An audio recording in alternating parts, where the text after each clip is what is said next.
नमस्कार मित्रांनो, घरचे म्हणाले तू अशा मुलीवर प्रेम केलंस जो खालच्या जातीचा आहे. नांदेडमध्ये तरुणाच्या हत्या प्रकरणात काय घडलं? ग्राउंड रिपोर्ट काय म्हणतो? काय आहे ही संपूर्ण कहाणी आपण या चॅनलच्या माध्यमातून बघणार आहोत. चला तर मग मी सचिन नाईक आणि तुम्ही बघत आहात आपली राजनीती चॅनल. 3 ते 4 गोळ्या झाडल्या त्यानंतरही त्याला काही झालं नाही. तो जिवंत होता असं त्याच्या लक्षात आलं. तेव्हा मग फरशीने ठेचून त्याचा खून करण्यात आला. 19 वर्षाची आचल सांगत होती.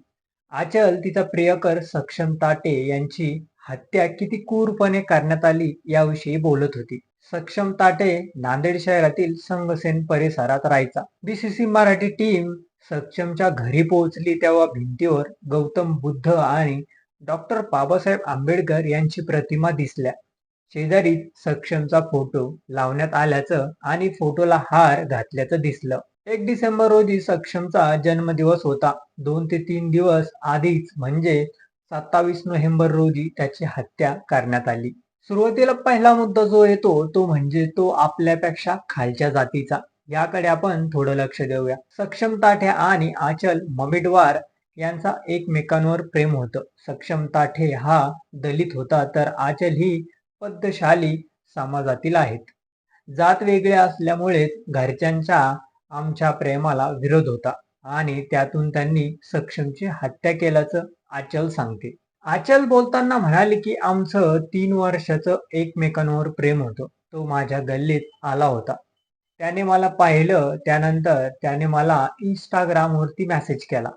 मीही त्याच्याशी बोलली. हळूहळू या मैत्रीचं रूपांतर प्रेमात झालं आणि भेटायचो, बोलायचो. मग माझ्या घरी हे सर्व कळालं.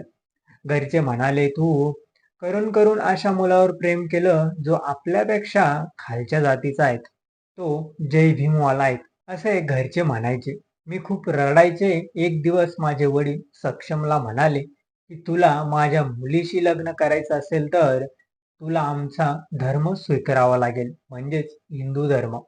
तो या गोष्टीसाठी तयारही झाला होता. कारण तो माझ्या प्रेमासाठी काहीही करणार होता. मग आचलला आमच्या मुलासारखं ठेवू याकडे थोडं लक्ष देऊया. नांदेडच्या इतवार पोलीस स्टेशनच्या हद्दीत सक्षमची हत्या करण्यात आली.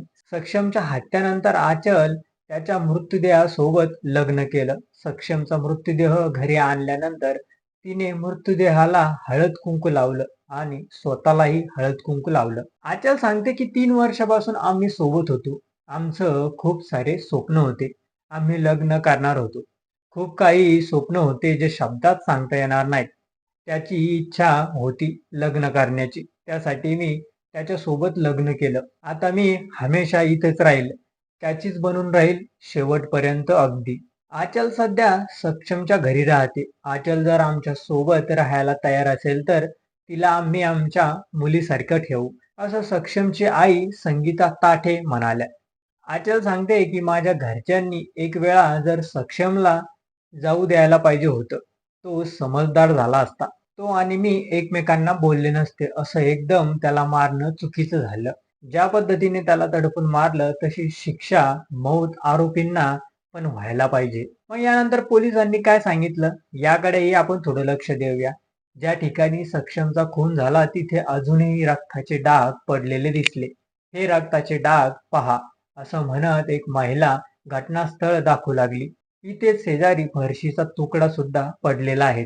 सक्षमला लागलेल्या मार इतका जबरदस्त होता की त्याच्या जागीच मृत्यू झाला. पोलिसांनी आपल्या भावाला भडकावल्यामुळे त्याने सक्षमचा खून केला असा आरोप आचलने केला.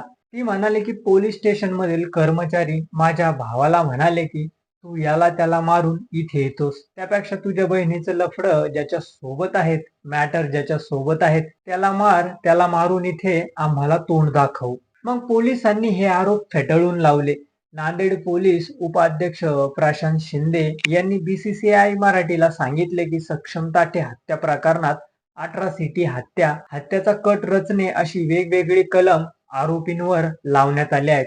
या प्रकरणातील मयत आणि आरोपी या दोघांचीही गुन्हेगारी रेकॉर्ड असून त्या विरोधात गंभीर स्वरूपाचे गुन्हे दाखल आहेत.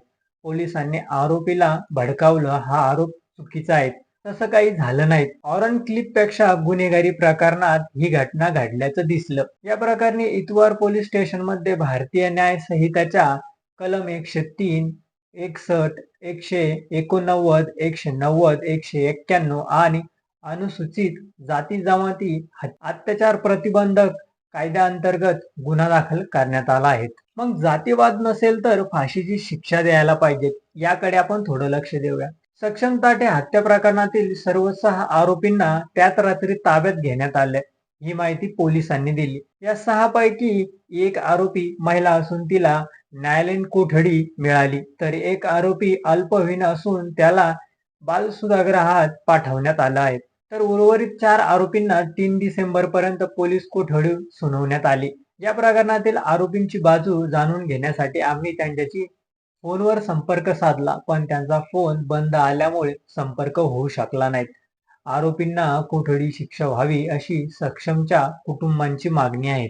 जातीवादमुळे त्यांनी माझ्या लेकराला मारलं ना. खरंच जातीवाद नसेल तर माझ्या लेकराला लवकरात लवकर न्याय भेटला पाहिजे. आरोपींना कडक म्हणजे फाशीची सजा झाली पाहिजे, जन्मठेप झाली पाहिजे. त्यातला एकही आरोपी बाहेर न आला पाहिजे, एवढीच आमची सरकारला मागणी आहे, सक्षमची आई संगीता ताठे म्हणत होत्या. तर तुम्हाला काय वाटतं याबद्दल हे आमच्या चॅनलच्या कमेंट बॉक्समध्ये नक्की कळवा आणि व्हिडिओ आवडला असेल तर चॅनलला लाईक आणि सबस्क्राईब करा. धन्यवाद.